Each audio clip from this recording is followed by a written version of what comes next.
So this lesson is about energy and power. By the end of this lesson, you should be able to recall that energy cannot be created or destroyed, it's only transferred.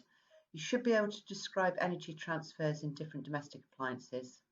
You should also be able to describe power as the rate of energy transfer and then use the power equations to calculate energy transfers. So you'd have already come across quite a lot of power equations in previous lessons. So before we start, pause the video, have a little go at these two questions. So the watt is the unit of power, and remember 1 watt is 1 joule of energy per second.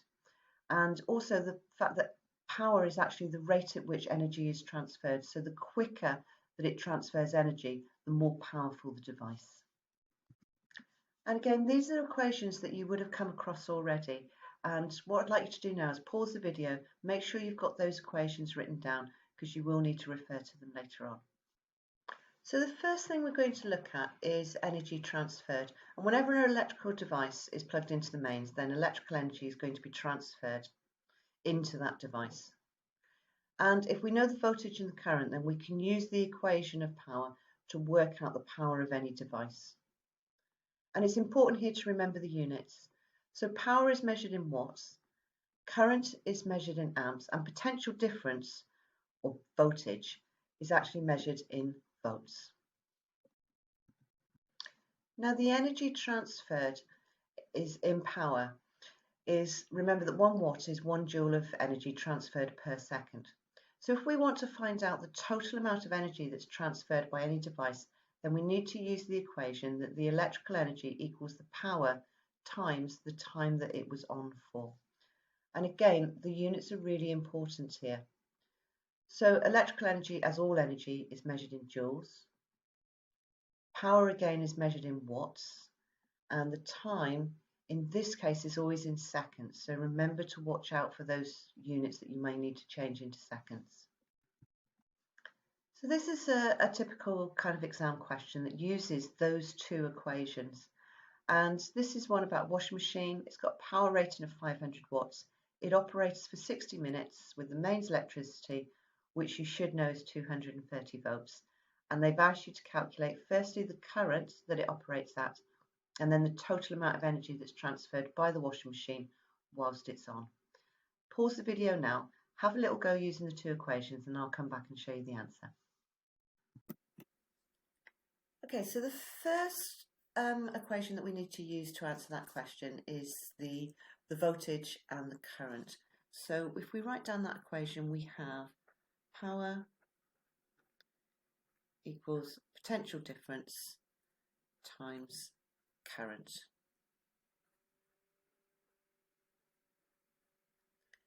And now we need to, they've asked us to find out the current, so we're going to use our triangle in order to rearrange this equation. So remember, when you draw the triangle, remember the divide line and the times line.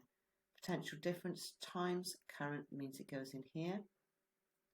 And traditionally we use an I for current. And so the power goes here. So again, we look at the question and we make sure we know what they've given us. So they've given us the power of 500 watts. And that again is the correct unit. We also know that mains electricity is 230 volts. So again, correct unit. We need to find out the current. So if we cover up the I, we cover up the current, we're given the power divided by potential difference, read from top to bottom.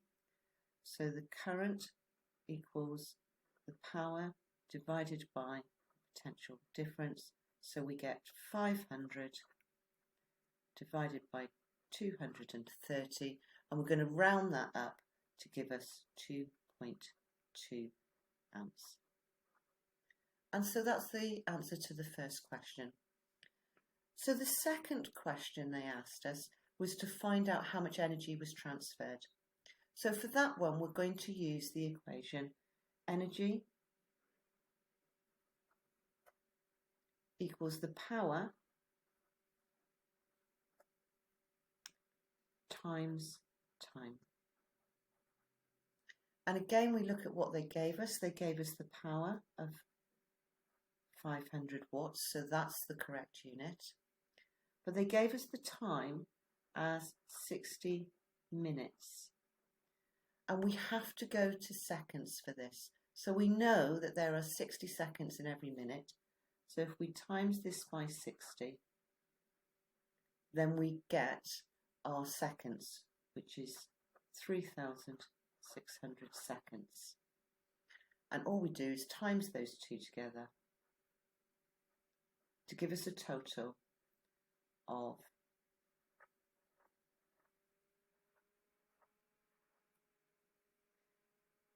1,800,000 joules, or we could say 1.8 megajoules. And there's a summary of the answers to that question. So the next thing we're going to look at is our electric bills. So this moves on nicely to how much we're actually paying for our electricity. So whenever we use energy, power companies are going to charge us.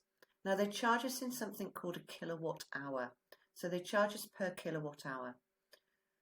And this is the equation that is used. So we've got energy supplied, so it's the energy supplied to the electricity company equals the power in kilowatts this time, times by the time, but this time again it's in hours. And if you look at an electrical device, it will show you the wattage of that particular device. Now obviously if it's in watts, you're going to need to transfer that into kilowatts, and again it will show you the voltage that it uses. Okay, so you can find that out from there. And what you get from your electricity company is this. So they will read off, they will work out the readings that you give them are the latest reading from your meter taken away from the previous meter reading to let you know how many units of kilowatt hours you have used. And they will then charge you at a rate. And you can see here, so the average rates now is about 13 to 15p per kilowatt hour. Now you can get cheaper electricity, and it's called Offpeak. And of course there is benefits for that, because as a consumer you're going to get much cheaper electricity. And this is often at night times. So it's when the electricity is not in much use. It actually helps the electricity companies because it means that they can keep a more stable supply going. But of course the disadvantage is that it's not always at a convenient time to be used. So let's go back to our washing machine. So if we go back to our washing machine, and we can then calculate the energy that's used in kilowatt hours as well. So the washing machine we used earlier had a power rating of 500 and was used for 60 minutes. And it's really simple to calculate the kilowatt hours, but you must remember to change the units.